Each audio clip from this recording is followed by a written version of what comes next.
आप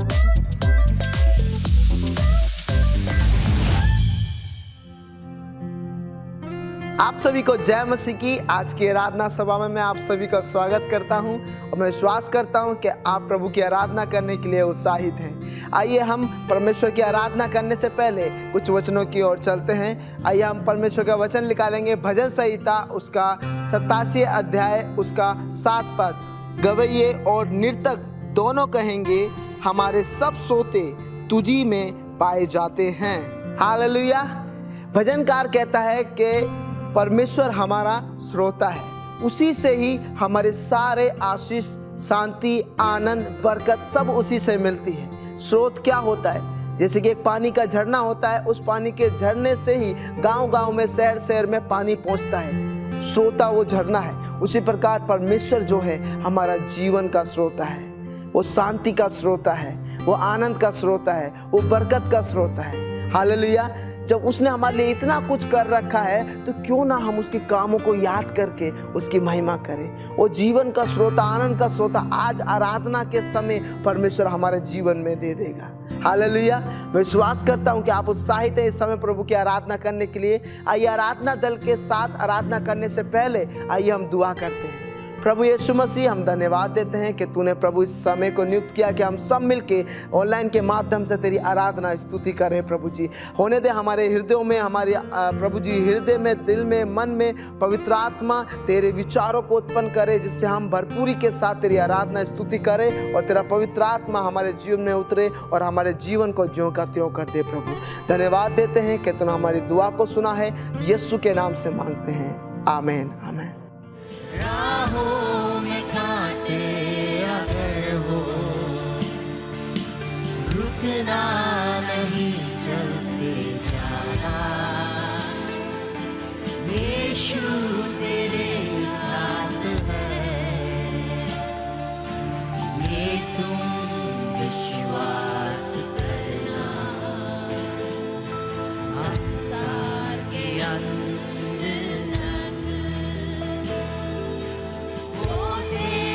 साथ है,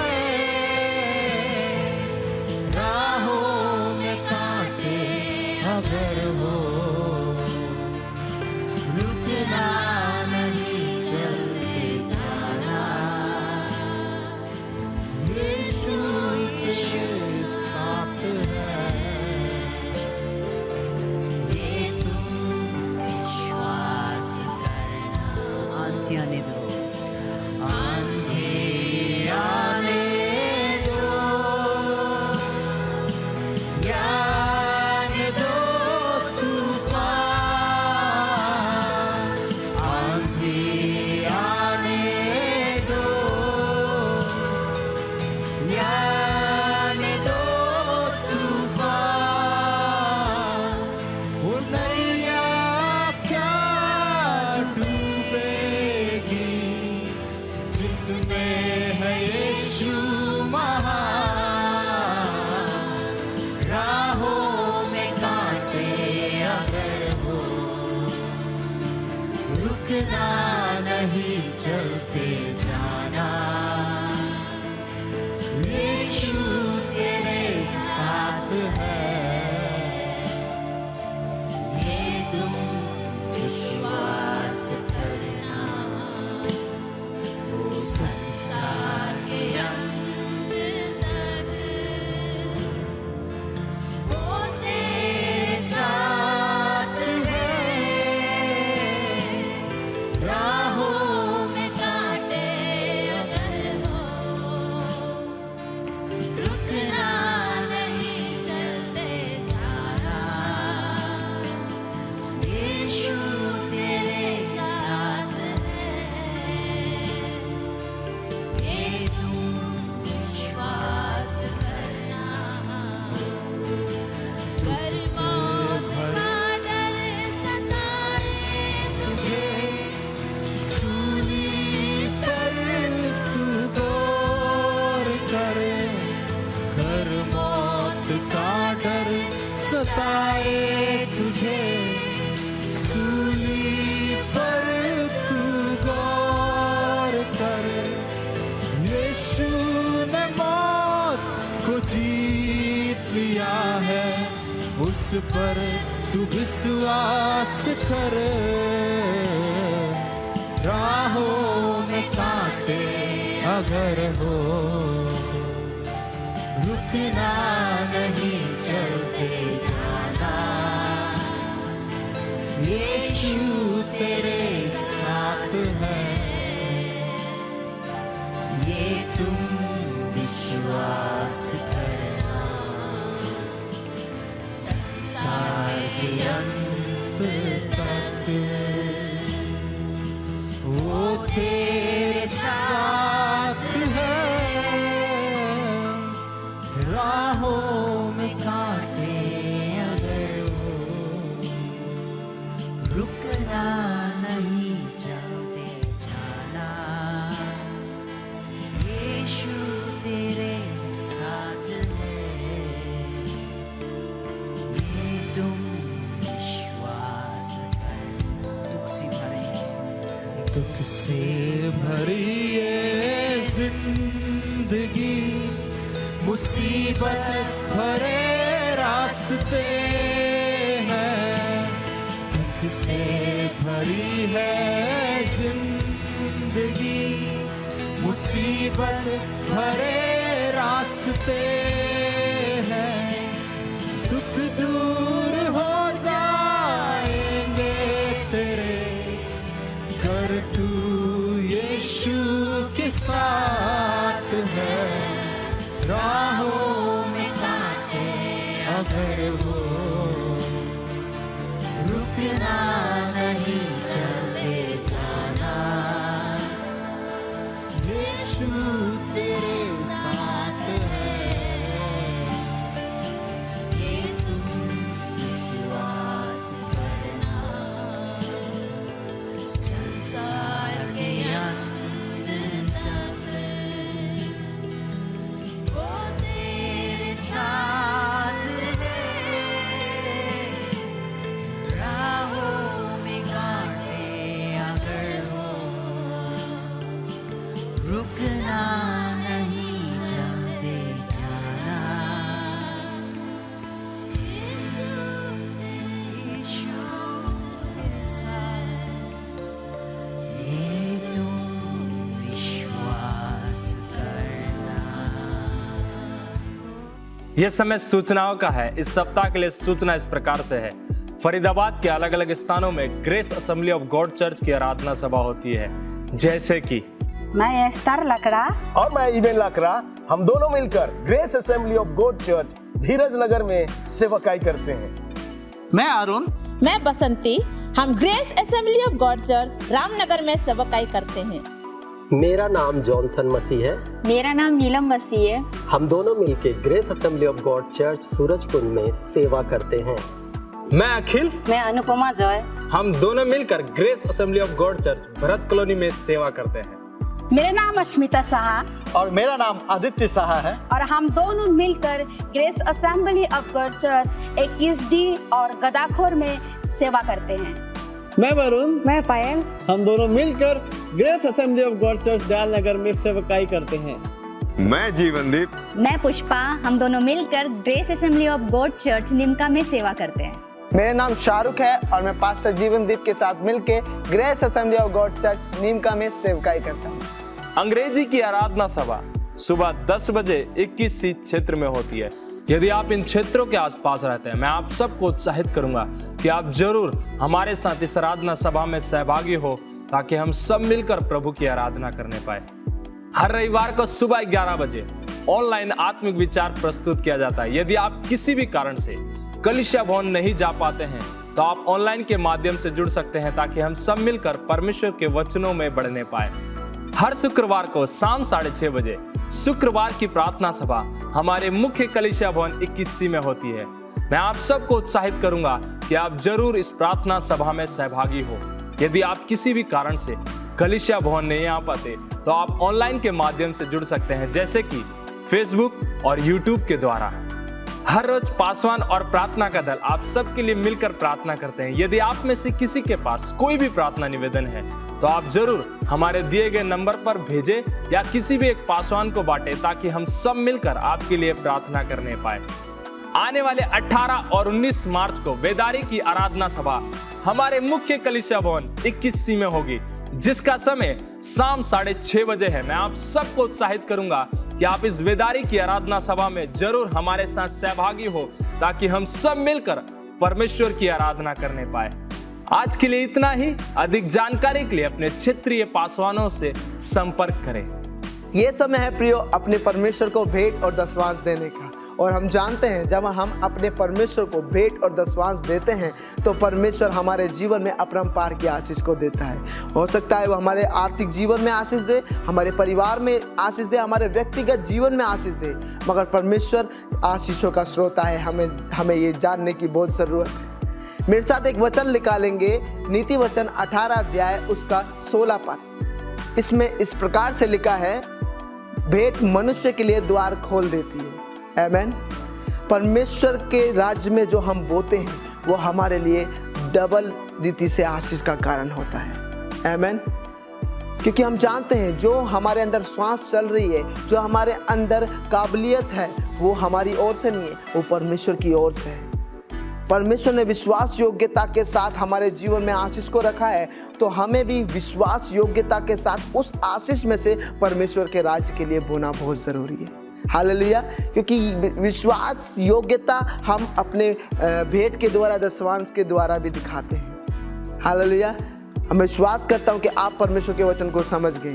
आइए हम दुआ करते हैं। प्रभु यीशु मसीह, हम धन्यवाद देते हैं प्रभु, इस समय तेरे राज्य के लिए जो भेंट और दशवांश प्रभु लोग तेरे समीप लाए हैं और दे रहे हैं प्रभु, उसमें तू पवित्र आत्मा अपने आशीष को देना परमेश्वर पिता। जो भी प्रभु तेरे राज्य के लिए दे रहे हैं, अपरंपार की आशीष उनके जीवनों में तू दे, और जो नहीं दे पा रहे उनको भी इस लायक बना, योग्य बनाए कि आने वाले समय में तेरे राज्य के लिए बोने पाएँ। प्रभु धन्यवाद देते हैं कि आपने हमारी सारी दुआ विनती को सुना है। यीशु के नाम से मांगते हैं, आमीन आमीन। कृपया ध्यान दें, आप अपने भेंट और दशवांश को ऑनलाइन के माध्यम से दे सकते हैं, जैसे कि फ़ोन पे, गूगल पे, पेटीएम और QR कोड को स्कैन करके, और आप बैंक ट्रांसफ़र के माध्यम से भी अपने भेंट और दशवांश को दे सकते हैं। ये समय है हम परमेश्वर के वचन को मनन करेंगे। आइए मेरे साथ निकालेंगे 1 कुरिन्थियों उसके 9 अध्याय 27 आयत को हम पढ़ते हैं। परंतु मैं अपने देह को मारता, कूटता और बस में लाता हूँ, ऐसा ना हो कि औरों को प्रचार करके मैं ही किसी रीति से निकम्मा ठहरूं। इस वचन में हमने पढ़ा, पौलुस कहता है कि मैं अपने शरीर को, अपने देह को मारता, कूटता और बस में रखता हूँ, क्योंकि मैं दूसरों को सिखाकर मैं अपने आप जो है परमेश्वर की उस आशीष से परे ना हो जाऊं, उस आशीष से वंचित ना हो जाऊं। आज हम अपने जीवन में ये जांचेंगे कि हम कौन सी अभिलाषा में हम फंस जाते हैं और परमेश्वर की आशीष से वंचित हो जाते हैं।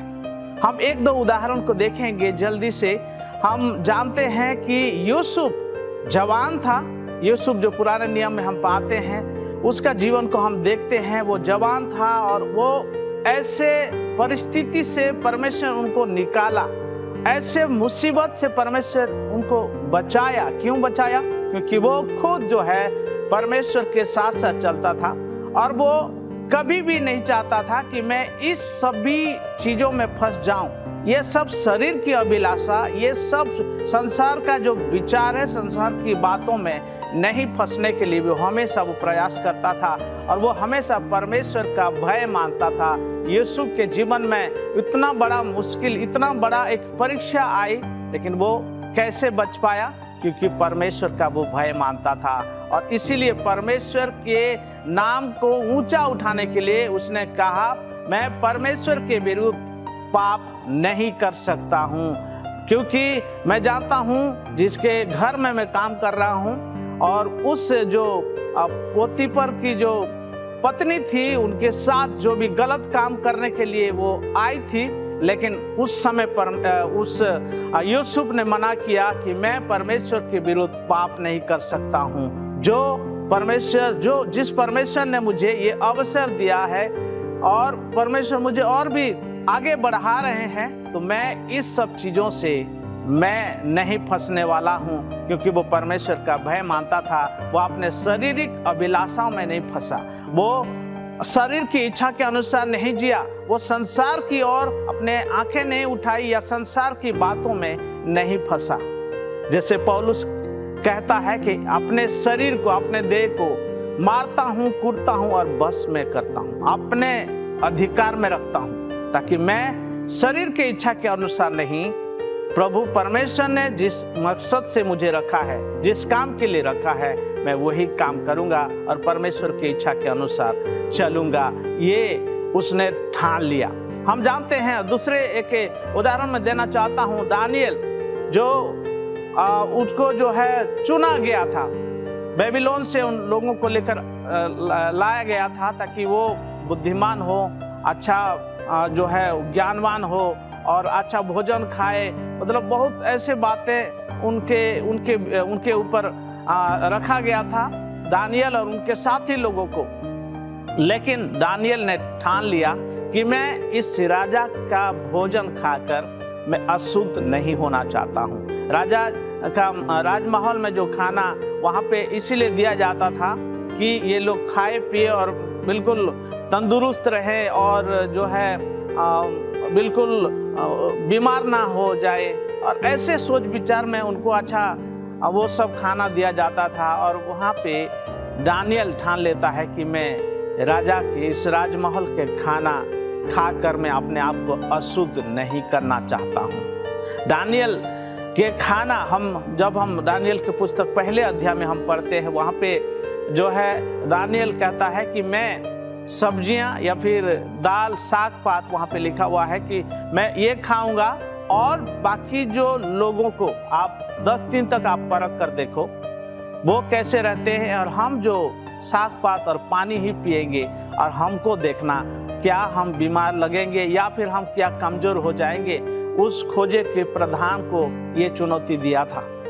आज हम बहुत सारे ऐसे परीक्षा में फंस जाते हैं। शरीर की अभिलाषा, ये खाने पीने का बात है, और यहाँ पे भी हम कई बार परीक्षा में गिर जाते, परीक्षा में पढ़ते हैं और परीक्षा में जो है हम फेल हो जाते हैं, यानी शरीर की अभिलाषा आ जाता है और यहाँ पे भी हम जो है फेल हो सकते हैं। दानियल के समान, जब दानियल की उस पुस्तक में पढ़ते हैं, उस घटना को जब हम देखते हैं और 10 दिन के बाद जब खोजे चेक करता है कि उनका जो चेहरा, उनको लगता है कि पहले से अधिक अभी चमक रहा है, बिल्कुल जैसे थे वैसे उससे कई गुना बेहतर थे। क्यों? क्योंकि वो दानियल जो है परमेश्वर की भय मानता था और वो जानता था कि मैं परमेश्वर का लोग हूँ और मैं परमेश्वर की बदनाम नहीं कर सकता हूँ, क्योंकि परमेश्वर के लोगों को पता है कि क्या शुद्ध है, क्या अशुद्ध है, क्या खाना चाहिए या क्या नहीं खाना चाहिए। दानियल को ये सब पता था। तो आज मेरे प्रियो, हम क्या कह सकते हैं कि मैं मेरे शरीर को, मेरे देह को मारता कूटता, अपने शरीर का इच्छा के अनुसार नहीं जीना है, और इसीलिए वो अपने आप को ये रखना है कि मैं मेरे शरीर की इच्छा नहीं, क्योंकि मैं आत्मिक प्राणी हूँ, आत्मिक हूँ और परमेश्वर की इच्छा के अनुसार मैं चलूँगा। तभी हम कह सकते हैं पौलुस के जैसे कि मैं मेरे शरीर को मारता कूटता और अपने बस में रखता हूँ। आइए हम प्रार्थना करें, अपने जीवन को ये चेक करें कि क्या सच में मेरे शरीर के अनुसार मैं नहीं चलता और मैं मेरे शरीर को बिल्कुल कंट्रोल करता हूँ, ताकि मैं मेरे इच्छा को नहीं, परमेश्वर की इच्छा को पूरा करूँ। प्रार्थना करते हैं। सामर्थी परमेश्वर, हम धन्यवाद करते हैं कि आप फिर से हमको ये अवसर दिया है, ताकि प्रभु सच में हम प्रभु शरीर की अभिलाषा, शरीर की इच्छा के अनुसार नहीं, पर प्रभु आत्मा के अनुसार हम चले, क्योंकि आप चाहते हैं कि हम आत्मा में चले, आत्मा के अनुसार हम चले। प्रभु परमेश्वर पिता, तू दया कर प्रभु, हमको गाइड कर, हमको अगुवाई कर, ताकि परमेश्वर हर बातों से, हर शरीर की इच्छा से हम दूर रह सके। परमेश्वर तेरी महिमा हमारे जीवन के द्वारा होने पाए। तो प्रभु परमेश्वर, आप हमको आत्मा में भर दे, आत्मा में बढ़ने के लिए मदद कर। प्रभु धन्यवाद करते हैं प्रभु, आपने हमारी प्रार्थना को सुना, उत्तर को दिया। प्रार्थना यीशु मसीह के नाम में मांगते हैं, आमीन।